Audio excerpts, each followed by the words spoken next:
Week 11 is here, and I gotta say, I feel like I'm coming off of a very hot week in week 10. Last week, I went in depth on about 10 players, and I think we hit 8 for 10 on who to start, who to sit, who to get out of your lineups, and who to bank on. The two guys we missed, I wasn't high on Gus Edwards in week 10. He ended up scoring a touchdown versus the Browns, saving his fantasy respect. I still don't respect him, but he's on your team. He got you points, and I was wrong. I'll take the L on Gus, and I said to start Alexander Madison. That dude's cooked. He didn't do shit. I could chalk it up to be like, oh, he had a concussion, but I'm not going to take the easy out. 8 for 10 on the week. I'm still pretty happy with. That's a W I'll take. As far as the rankings go this week, you guys said you wanted the old version, so I'm going to not exactly fully go back to that, but I'm not going to give you start sit advice either. You guys are pretty clear you didn't like that, so I'm just going to go in depth on the guys that I think you have the most questions about, the most news is circling around them, and the guys that I have the biggest differences of from my rankings to the experts. I'm going to start off with wide receivers. I'm still going to throw a little bit of quarterback talk in there. You guys will see the graphic of the normal rankings. If you have any questions about players I didn't talk about, you can find the full rankings on BDGE.co. You will have all my rankings on everything. Top 50 running backs, top 1 million receivers, kickers, defenses, whatever you need for week 11, I got you on BDGE.co. Start the music. Let's get into it.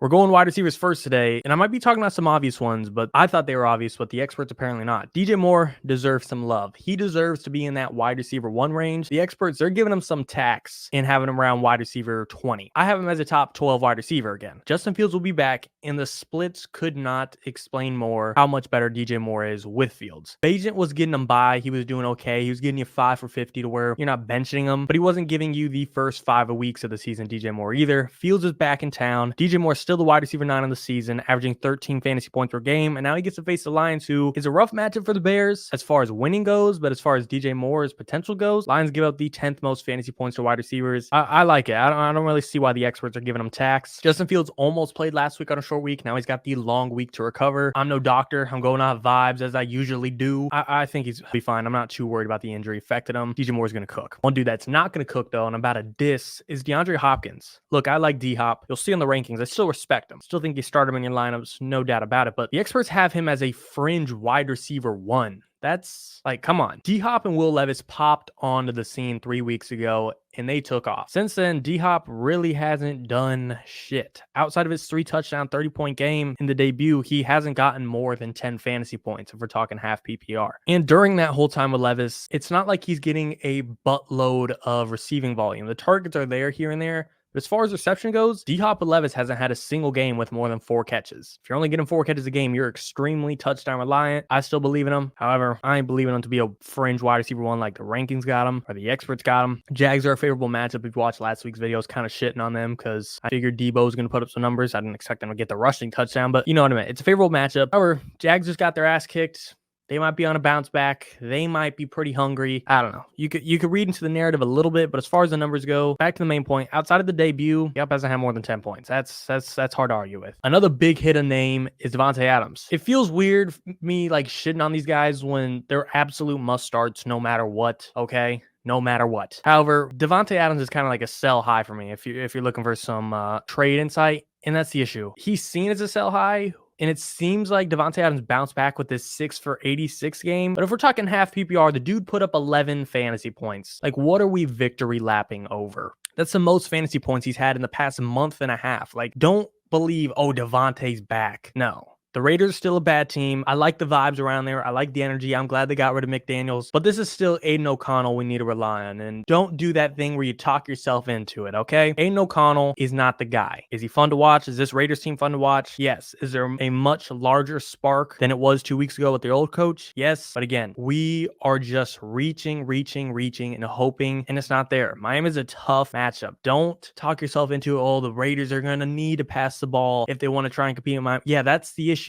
They can't compete with Miami. It's just not possible. All right. Miami has the number 2 offense in the NFL and the number 6 offense in the NFL if you go off of PFF grades. The main point I'm saying about Davante Adams is for the past 6 weeks, the dude's been disappointing. Quit victory lapping over an 11-point game where he went 6 for 86. All right. Enough. Enough shit talking for now, temporarily, for this moment. One guy we gotta praise, preach up, and all the BDGE is in on. Gut, who's editing his videos, in on. Nick, the boss man, is in on. Tony, we could probably convince him if we needed to. Hollywood Marquise Brown. Hollywood Brown all season has been a great flex play. He's still the wide receiver one on this offense, and his quarterback just got a whole lot better. Shout out to Josh Dobbs, though. The dude is him. Great flex play all season. That's now his floor, a flex play. I really think Hollywood Brown could be a top 24 wide receiver from this point moving forward, given this offense. Last week, he only had 3-4 targets, but he did have that one drop overthrow. It was close, fingertips away from catching a nice ball in the end zone. If he makes that catch, Marquise Brown is on everyone's radar. Right now, this is your last chance. Not a trade video, but saying sell Davante. I would be buying Marquise Brown if I could. Go see the price on him coming off a quiet game. During Marquise Brown as a Cardinal, you could see his splits between having Kyler and having not. He goes up about 3 fantasy points a game. That hasn't really came to fruition as of this season, as of this moment, but it will, and you want to get him before it's too late, where everyone catches on to his price tag. And one small thing to note, only one game, it's a small sample size, but I want to be the one to say I found it. All season, Hollywood Brown's ADOT has been sitting around 10, 11, 12, 13 on average. Last week of Kyler, his first game, it was at 20 yards. He had a 20.67 ADOT. That's something to note. Small sample size. That's really not Hollywood Brown's play style, so I'm not going to look into it a whole lot, but it's a little nugget that I'm going to just claim in case it does become a consistent thing. Next wide receiver that I'm a little shaky on, I love, but I don't know what to do with them. Courtland Sutton. He deserves to be a top 30 wide receiver. He is, because he's wide receiver 23 on the season, and he scored a touchdown in 4 straight games. He scored a touchdown in 7 out of 9 games this season. He's even topped his season high, career high of touchdowns in a single season just halfway through this year. Clearly, if you ask me, he's touchdown reliant. He's not even on pace for 900 yards. But even though he's touchdown reliant, when you score a touchdown in 77% of your games, you could say you can rely on him to score a touchdown because that's part of the game. And he even's got a favorable matchup versus the Vikings, who give it the 9th most fantasy points, the 8th most yards. I don't have a strong verdict on Sutton. I'm just kind of giving you the facts of like he needs a touchdown in order for him to be fantasy relevant in your lineup. And he's a good flex play, but he's pretty damn consistent at getting that touchdown. It's just weird. I don't even know why I'm bringing him up. It's just I've never seen someone need touchdowns so bad to be fantasy relevant, yet still get them every single time. Usage-wise, he is the wide receiver one in this offense. Technically, I still think him and Jerry Jeudy could take turns any given week. But on the season, we're about 9 games in. We have a good sample size. Even if you give Jerry Jeudy an extra game to where you don't count his usage and he only used the past 6 weeks, Belt will throw it up. You could see Courtland Sutton's favored in anything when it comes to who gets targeted and used in this offense. All right, back to shit talking. I'm sorry. We got to do it. Amari Cooper. I mean, no Deshaun Watson. What are we going to do here? The Steelers, they don't have a great pass defense. It's a decent matchup. And this Browns team still has a great defense to keep them a competitive team. But Amari Cooper's not on defense. Amari Cooper needs a quarterback to throw him the football. And you could talk yourself into the narrative of Deshaun Watson wasn't even playing that good. Amari Cooper's been fine. He'll be fine. No. All right, look at the numbers. This season, Amari Cooper with Deshaun Watson and without him is a whole different animal. With Deshaun Watson, he averages 18 fantasy points per game. Without him, he averages 9. That's half, okay? Not a good look. With Deshaun, 95 yards. Without Deshaun, 58 yards. This Browns team, it's unfortunate to see that they got the injury bug this year. The O-line's hurt. Nick Chubb went down early. Deshaun Watson out now. Amari Cooper, he's a sell low and get whatever you can for him because I'm just not banking on whatever QB this team rolls out with. Seems like DTR is going to get to start this week. We'll see if he keeps that job. Unless he really breaks out and becomes some stud rookie, I'm not touching Amari Cooper. I'm not looking into any narrative of which you could talk yourself into it. I mean, he's just not startable in my opinion. And right there with him is Calvin Ridley. We just got to wave the white flag on him. All right, guys, he sucks. You can't play him. I know there's circumstances where he will, but he's just not a top 30 wide receiver anymore. And maybe that's been known, but it's like it hurts to just see him on my team doing nothing. Week 1, he teased us so bad. Like, even if he just had a decent week 1 game, like he went like 5 for 65. No, the dude went for like 8 for 110 and a tutty. Like, he just gave us so much hope. I will say, shout out to Gut, who's editing this. He called it. He was like, dude, this isn't sustainable. He's going to shit the bed. So give some Gut some love. If you need a flex play and you're desperate, go for it. But I'm not touching him. You could say, well, he's still got the potential. Like, he's still got those big games and you just got to start and hope for that look, the biggest game he had this year was in week 1, and it was 24 points. So it's not like he's a Stephon Diggs, Jamar Chase, Tyreek Hill, AJ Brown, where like he has a 35-point game in his bag. I don't know if that's in Calvin Ridley's arsenal. We haven't seen anything close to that since week 1. That's 2.5 months, people. Just can't do it. He's wide receiver 42 on the season, 48th in fantasy points per game. He plays better away than at home. You can look at his splits here. I'll throw it up. When he's away, he averages 15 fantasy points per game. When he's at home, which he will be this week, he's averaging only 7. There's just no matter which way you put it, I'm not touching him.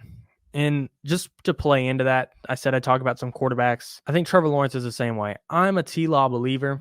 I still think he's a great QB, still top 10, but fantasy-wise, he's bottom 10. He's bottom 1. He's killing us. Can't believe he was like the QB, whatever it was heading into this season, 7, 8. I think he got up to like 7 at one point. You just can't play him. You just can't. Like, he is bored. Like, if his name wasn't Trevor Lawrence and you just went off of fantasy points, you would drop his ass. That's how bad he's been. He's 20th in fantasy points per game, less than Baker Mayfield. Those 14.6 per game, yeah, he's averaging less than Baker Mayfield. He's got 0 games on the year with 20 points. His best game was also in week 1, so we haven't seen much out of him or potential out of him since 2.5 months ago. Titans are above average against quarterbacks. They hold them to the 11th fewest fantasy points. And just like Calvin, and it's more so, this is probably just like Trevor Lawrence, Calvin's kind of the second part of this. He's a dependent of it. Trevor Lawrence is ass at home compared to away. I think Calvin's more reliant on how Trevor performs at home versus away than himself. But again, I digress. Trevor at home averages 14 fantasy points. Not at home, 20 fantasy points. It's just ridiculous. I believe in this Jags team. It's still going to be a playoff team, but we don't give a shit about that. We give a shit about, are we going to make the playoffs in fantasy football? And if you start him, I don't think you are. You just can't play him. He's outside of the top 15 QBs for me by far. Somehow the experts still have him flirting in that range, 14, 15, 16. I got him down to like 19, 20. I'm just not touching him. One guy I'm playing over him, one guy I love is Jordan Love. Jordan Love deserves to be above T-Law. And this might be obvious for some of you smart people out there, but there's a lot of people that haven't caught on. Despite the Packers looking like dog shit, and I'll admit it, their offense is a mess. He's a QB 14 on the season. He's averaging the 16th most fantasy points per game. He does average more points per game than Baker Mayfield. It's not pretty, but he churns out fantasy points, averaging 17 a game, and now he gets to face the Chargers, who give up the second most points to quarterbacks. I mean, you gotta love him, and you gotta start him this week. I think this will also kind of lead to a big Aaron Jones week. I just think the Chargers, their only chance of winning is in shootouts, and I don't think the Packers are a great shootout team, but I think they could put up some points, and that'll benefit Aaron Jones. But yeah, Jordan Love, he's a start this week. I'm high on him this week. Trevor Lawrence, I'm low on. And until he has that great game, I'm going to be low on him the rest of the way. All right, enough yapping about wide receivers. Running backs will be quick. Again, if there's any wide receivers or running backs that I don't talk about, but you see on the list and you wanted to hear about, you could go to BDGE.co and see the exact rankings of where everyone is and should be up to the given moment of kickoff. So if you're watching this video and someone breaks their leg tonight, you will find the updated version of how that affects himself, who broke their leg, and everyone around him. Find it. A running back that needs some love. Let's keep the shit talking going. And I feel so stupid talking to you guys about guys that you're going to start no matter what. Jahmyr Gibbs is a must start, but the experts have him as RB7. And I know he's been outperforming it. The past 3 games, he's averaging 27 plus points a game if we're talking PPR. But I still think Monty's coming back in this offense and going to take the goal line touches away. Doesn't mean he won't be great. Doesn't mean he's still not a very strong RB2, but given on this very strong RB1 mantle, when David Montgomery's going to ramp up, just a little too sharp for me. Bears, of course, great matchup, amazing matchup. But when it comes to the ground and pound, push up pile work, the goal line work, I think Gibbs is going to be taxed a little bit there. RB7 just, there's no way I'm getting behind that. I think both of the Dolphins running backs, if they play, they're both startable. I don't really know how that's going to look the rest of the season and moving forward, but this Dolphins team is so good that no matter what, you're throwing them in the lineup. I don't give a shit what we're talking about. Saquon Barkley, I'm a little low on. Just this Giants team's booty, okay? Washington, their defense isn't great, especially after giving away Chase Young and Montez Sweat, but I'm just lower on them compared to most because of how bad the Giants are. Just Tommy DeVito, you can't move the ball. This team's not going to score touchdowns. Therefore, Saquon can't score touchdowns, and I just can't believe in it. 2 guys I've been on last week are taking a small victory lap. Brian Robinson, Jalen Warren, those dudes took off last week. They're must starts every week moving forward. Some borderline guys that you might have questions about. Devin Singletary. He's coming off a 30 carry, 150-yard game, and he's had 4 straight games with double-digit carries. Dameon Pierce still isn't practicing. I really like Pierce this week. I can't say rest of the season how I'll feel about this backfield, but for the temporary moment of week 11, if you got him on your roster, throw him in the lineup. I think if I had to make a prediction for the rest of the way, I do think Singletary might have done enough to take in the RB1 spot from Pierce, averaging more yards per carry. He already kind of had the receiving role locked down, and Pierce, when he was there, didn't really do shit. Like, Guts made a few videos on the BDGE TikTok page, like, you could drop Pierce, and that feels gross, but it's not crazy to say Singletary this week for sure, while Pierce is likely out. Even if Pierce does play by the time you're watching this, Singletary is still your guy. Pierce is still going to need to be eased back in, and they get to face the Cardinals, who give it the third most fantasy points to running backs. Run it. Final dude, we got another mixed backfield.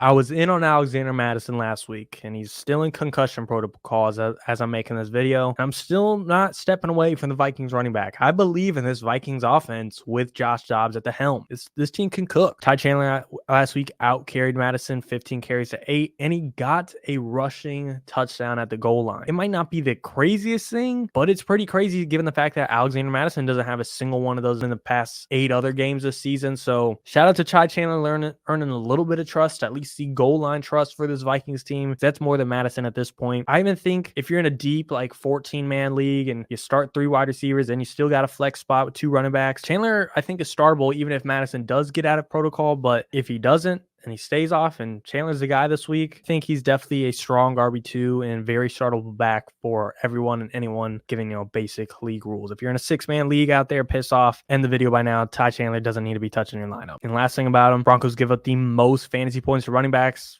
I mean, James Cook last week just went over for 100 on him. Like, the matchup's there, the usage is there, the proof is there. Ty Chandler's there in your lineup. Start him. All right, ladies and gents. Any guys I didn't talk about, Gut, throw up the graphic. You can see the rest of the running backs here. I didn't go super in depth on them just because I went in on the wide receivers this week. As always, give us some feedback. Let me know which can I do to be better in the videos. What should I change? What should I remove? Yada, yada, yada. Give us some yapping comments on how do I yap better. Again, BDGE.co for the full rankings. As always, and of course, ladies and gentlemen, thank you and good night.